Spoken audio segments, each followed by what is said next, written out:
The plasma cannons hummed with deadly energy as they pointed toward the massive creature chained in the center of the arena. Specimen 7749 stood 50 feet tall, her obsidian scales shimmering with an inner fire that pulsed like a dying star. The dragon's eyes burned with fury and something else, something that looked almost like fear. Commander Xyloth raised one of his 4 arms, signaling the execution squad to prepare. His scaled face showed no emotion as he reviewed the charges on his data tablet. 17 handlers killed. 3 containment facilities destroyed. Millions of credits wasted on a defective war beast. The decision was clear. This creature cannot be controlled, Xyloth announced to the gathered council members in the observation boxes above. It is a danger to all personnel. Termination is the only logical course of action. In the shadows of a maintenance tunnel overlooking the arena, a small figure watched through the metal grating. Cale Thorne pressed his face against the bars, his heart pounding. He was only 12 years old, an orphan who cleaned the beast pens and tried to stay invisible. But he had been watching this dragon for months, sneaking close when the handlers weren't looking. The other workers said the dragon was a monster. They said she was born wrong, that her brain refused the neural conditioning that made war beasts obedient. But Cale had seen something different. He had watched her eyes track the movements of smaller creatures without attacking. He had seen her pull back her claws when handlers fell near her, even as they shocked her with pain sticks. She wasn't a monster. She was terrified. The dragon thrashed against her chains as the plasma cannons powered up with a rising whine. The sound made Cale's teeth ache. He thought of his mother, a xenobiologist who had died in these same pens 5 years ago. She had always told him that understanding was more powerful than force. The strongest bonds are built on trust, not chains, she used to whisper to him at night. Cale's hands trembled as he pushed open the maintenance hatch. He knew what he was about to do was insane. Children didn't interrupt council executions. Orphans didn't challenge commanders. Humans, the weakest species in the Galactic Coalition, didn't tell the mighty 4-armed Creathians that they were wrong. But his mother had also taught him something else, an ancient song in a language that predated the council itself. Draconic throat singing, she called it. A lullaby from Earth's oldest myths. Cale dropped from the tunnel and ran across the arena floor. His small feet slapped against the metal grating as shouts erupted from above. The execution squad turned, weapons swiveling toward this unexpected interruption. Halt! Commander Xyloth's voice boomed across the arena. Remove that child immediately. But Cale didn't stop. He ran until he stood directly between the plasma cannons and the dragon. He could feel the heat radiating from her scales, smell the ozone from the charging weapons. His whole body shook with fear, but he planted his feet and faced the dragon. The creature's massive head swung down toward him, teeth like swords bared in a snarl. This close, Cale could see the scars on her scales from years of pain conditioning. He could see the intelligence in those burning eyes and the desperate question they asked. Why won't they stop hurting me? Cale opened his mouth and began to sing. The sounds came from deep in his throat, rumbling and harmonic in a way that human voices shouldn't be able to produce. It was the lullaby his mother sang when he had nightmares. The dragon froze. Her snarl faded. The rage in her eyes flickered like a candle in wind, and something else took its place, recognition. The entire arena fell silent as the massive beast lowered her head to the boy's level. Her breath washed over him, hot and smelling of sulfur, but Cale kept singing. Slowly, terrified but determined, he raised one small hand toward her scarred snout. Commander Xyloth watched from above, his weapon lowered, as the untamable dragon closed her eyes and let the human child touch her for the very first time. The arena erupted in chaos. Council members shouted from their observation boxes, their voices overlapping in a dozen different languages. Commander Xyloth's 4 arms tensed as he aimed his plasma rifle at the boy standing before the dragon. You have 60 seconds to step aside, human, Xyloth said, his voice cold and precise. After that, I will remove you myself. Cale's hand trembled against the dragon's warm scales, but he didn't move. The beast's eyes remained fixed on him, calmer than anyone had ever seen her. Her massive chest rose and fell with steady breaths, and the glow beneath her scales had changed from angry red to soft amber. She's not dangerous, Cale said, his voice barely loud enough to hear. She's just scared. You've been hurting her. A council member with purple skin and 3 eyes laughed from above. The child thinks he understands war beasts better than our master handlers. Remove him now. 2 guards moved forward, but the dragon's head snapped toward them with a warning growl that shook the arena floor. The guards froze. The dragon's tail curled protectively around Kale, creating a barrier of obsidian scales between him and everyone else. Commander Xyloth lowered his weapon slightly, studying the scene with calculating eyes. He had trained war beasts for 20 years and had never seen one show protective behavior toward a handler. War beasts were tools. They followed pain and reward. They didn't care. Replay the security footage, Xyloth ordered suddenly. Every incident involving Specimen 7749. Show me what triggered the attacks. Holographic screens flickered to life around the arena. The council members watched as recordings played from different angles. In each scene, handlers approached the dragon with electric prods and neural compliance devices. In each scene, they shocked her first, trying to force obedience before she had even moved. Standard conditioning protocol, one handler explained defensively. Pain compliance ensures cooperation. But Kale shook his head. My mother's research said dragons have empathic abilities. They feel emotions from other creatures. You were blasting her with pain and anger and fear, and she was just defending herself. Your mother was a fool who got herself killed, the Purple Council member sneered. Kale's jaw tightened. He knew the truth about his mother's death, even if he couldn't prove it yet.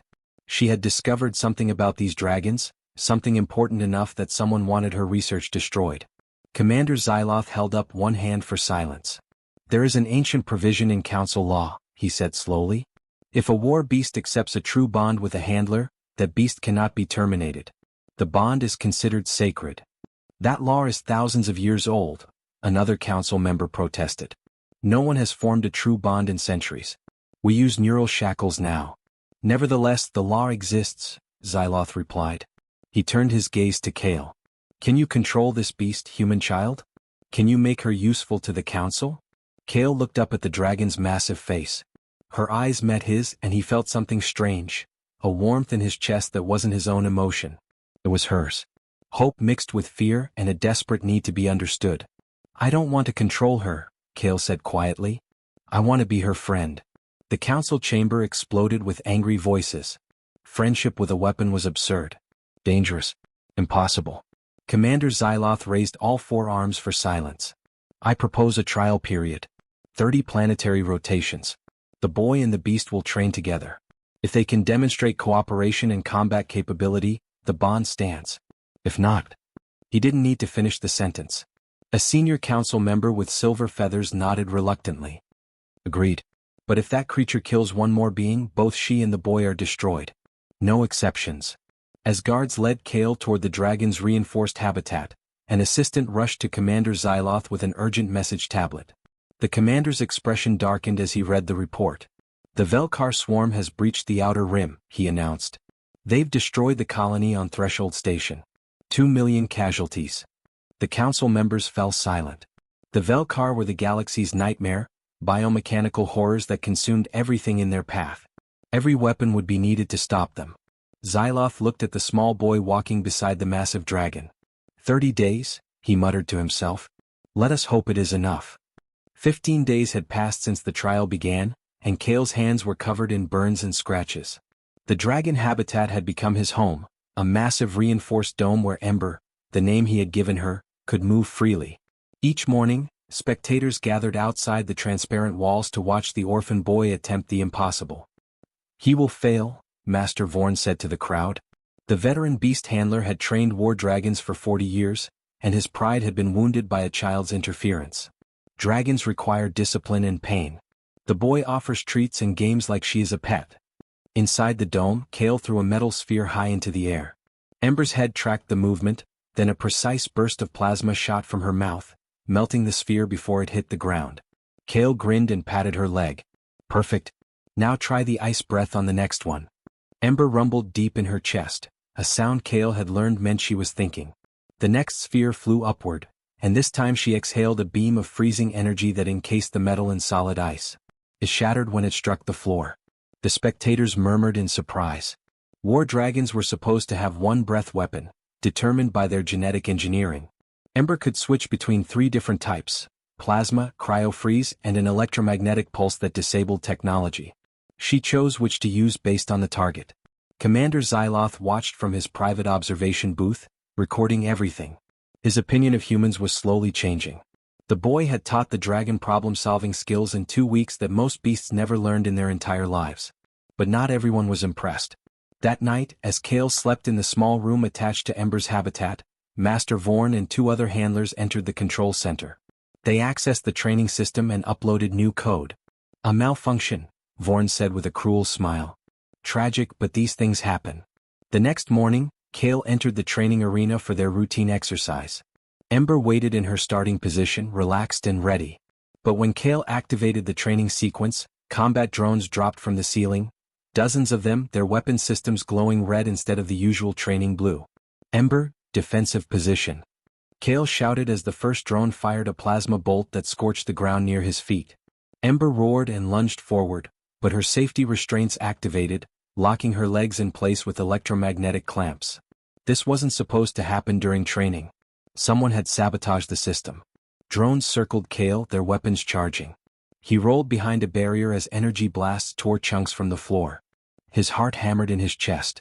These weren't training weapons. They were set to kill. Ember thrashed against her restraints, her roars shaking the entire dome. The clamps were designed to hold a dragon at full strength, reinforced with the strongest alloys in the galaxy. Nothing could break them. A drone positioned itself above Kale's barrier, weapons aimed down at his hiding spot. He had nowhere to run. Then the sound of twisting metal filled the arena. Ember's roar changed pitch, becoming something primal and furious. The electromagnetic clamps sparked and groaned. Her scales blazed with golden light as she channeled every ounce of her strength into her legs. The clamps exploded. Ember launched herself across the arena, her massive body moving faster than something her size should be able to. She positioned herself over Kale, her wings spreading to create a shield. Drone fire bounced harmlessly off her scales as she released an EMP blast that shut down every drone simultaneously. The machines clattered to the floor, smoking and dead. Ember didn't stop there. She tore through each one with her claws, ensuring they could never threaten Kale again. Only when the last drone was destroyed did she lower her head to check on the boy beneath her. Kale was crying, his body shaking from fear and exhaustion. "You broke through," he whispered. "Those restraints are supposed to be unbreakable." Ember made a soft chirping sound and nuzzled him gently with her massive snout. Through their growing bond, Kale felt her answer clearly. Nothing would stop her from protecting him. Commander Xyloth stormed into the control center where Master Vorn stood frozen, his face pale. "Arrest him," Xyloth ordered. "Attempted murder." As guards dragged Vorn away, Xyloth received another urgent message. The Velkar had destroyed 3 more colonies. Every bonded pair was being deployed to the front lines immediately. Kale and Ember would ship out at dawn. The fleet stretched across space like a river of metal and fire. Thousands of warships, carrier vessels, and support craft gathered at the shattered belt, the debris field that was once 12 thriving moons. Now it was the last barrier between the Velkar swarm and the Council's core worlds. Kale stood in the beast carrier's loading bay, watching Ember being guided into a reinforced compartment alongside 9 other dragons. The other beasts wore neural shackles that kept them docile and obedient. Ember wore none, and the other handlers gave her a wide berth. A scarred warrior with purple skin approached Kale. Her name was Syrah, a veteran dragon rider from the Tenari species. She had lost her left eye in a previous battle with the Velkar. "You're the child everyone talks about," Syrah said not unkindly. "Listen carefully. In battle, if your beast won't kill on command, the fleet commanders will kill you both. They don't care about bonds or trust. Only results." Kale swallowed hard. "Ember will fight. She just fights differently." "Then pray her way is good enough," Syrah replied, walking toward her own dragon. The Velkar arrived 6 hours later. Alarms shrieked through the fleet as sensors detected the swarm, thousands of biomechanical horrors that looked like someone had merged insects with machinery and then corrupted both. They moved in coordinated waves, consuming ships and converting the matter into more of themselves. "All dragon units, deploy," the fleet admiral's voice boomed over the communication system. Kale climbed onto Ember's back, securing himself with straps designed for much larger riders. The loading bay doors opened and suddenly they were in space. Ember's scales glowed as she generated her own heat and propulsion, moving through the void like she was born for it. The battle was chaos. War dragons launched plasma and ice at the Velkar swarms while fighter craft darted between capital ships.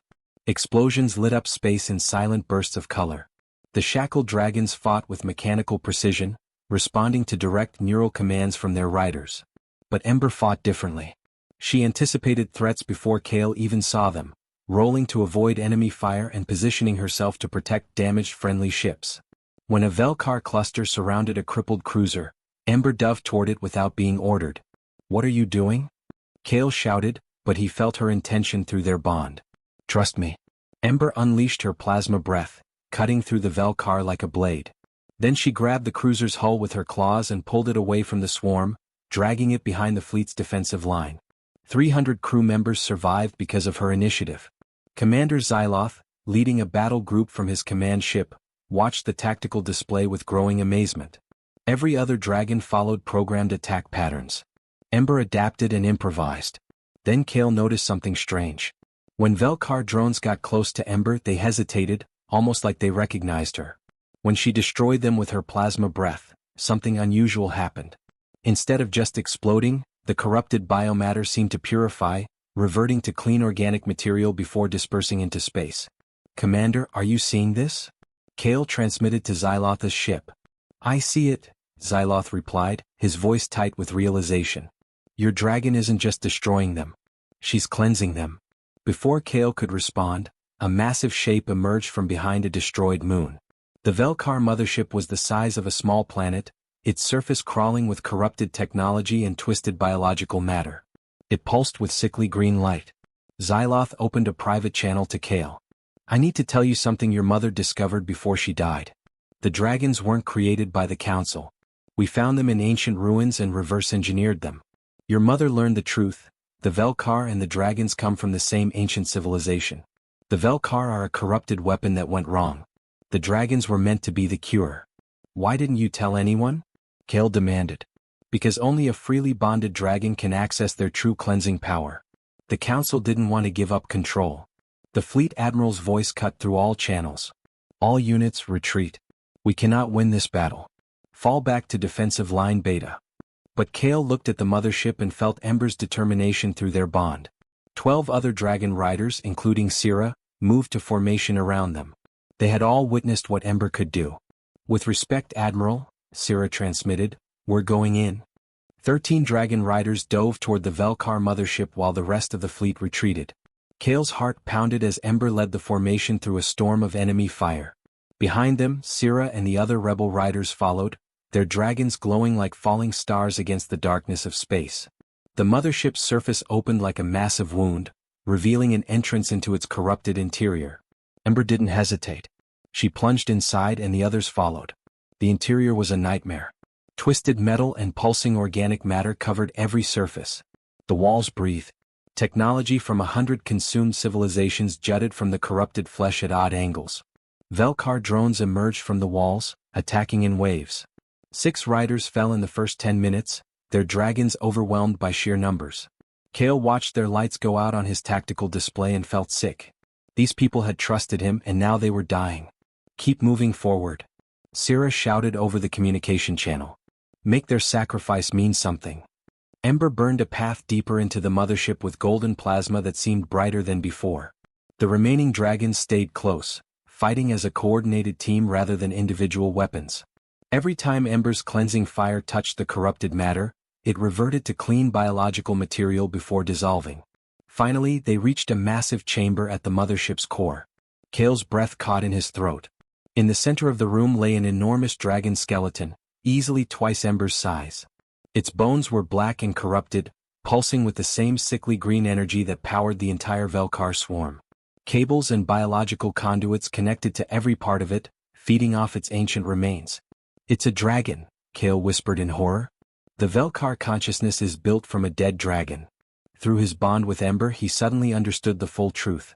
Thousands of years ago, an ancient civilization had created dragons as guardians and healers. When an enemy weapon corrupted one of their greatest dragons, its pain and rage became the seed of the Velkar plague. For millennia, it had been spreading, consuming and growing, driven by the tortured remnants of a dragon that couldn't die. Ember approached the skeleton slowly. She began to sing, the same throat song Kale had used to calm her in the arena, but deeper and more powerful. The corrupted skeleton resonated with the sound, and for a moment the green light flickered. Kale understood what Ember intended to do. She would absorb the corruption and purify it from within, ending the Velkar plague forever. But the amount of corrupted energy in this place would destroy her. No, Kale said, tears streaming down his face. I won't let you die. Ember turned her massive head to look at him. Through their bond, he felt her response clearly. This was her purpose. This was why her species existed. She wasn't asking for permission, she was asking him to understand. Kale climbed down from her back and placed both hands on her scales. Then I'm staying with you. Ember positioned herself against the corrupted skeleton and released every ounce of her cleansing fire. Golden light exploded through the chamber, spreading through the mothership's conduits like purifying wildfire. The Velkar drones throughout the system began shutting down, their corruption burning away. But the feedback was destroying Ember. Her scales cracked, golden light bleeding through the fractures. She was dying. Kale refused to let go. Their bond, built on trust and love rather than control, had grown stronger than he realized. He felt the ancient dragon consciousness within the skeleton recognize what they represented, the partnership its civilization had tried to achieve through force and failed. Energy surged backward through the network, flowing from the purified system into Ember. The cracks in her scales sealed, but something had changed. Golden veins now ran through her obsidian scales permanently. Her eyes glowed with ancient wisdom. She had become something more, a bridge between the past and future. The mothership collapsed around them, but Ember spread her wings and carried the surviving riders to safety. Behind them, the Velkar threat dissolved across the sector as the purification spread to every infected system. Commander Xyloth met them at the fleet, his 4 arms raised in a salute. The Council had no choice but to abolish neural shackles. True bonds would be the only path forward. Kale stood with Ember on Dracovi's Prime months later, watching the new sanctuary his parents had dreamed of being built. Other orphans and outcasts arrived daily, hoping to find their own bonds. Ember spread her wings, her golden veined scales catching the sunlight. Kale smiled, remembering his mother's words. Humanity's strength was never in claws or weapons. It was in the stubborn belief that even the untamable could be understood, if you were brave enough to listen.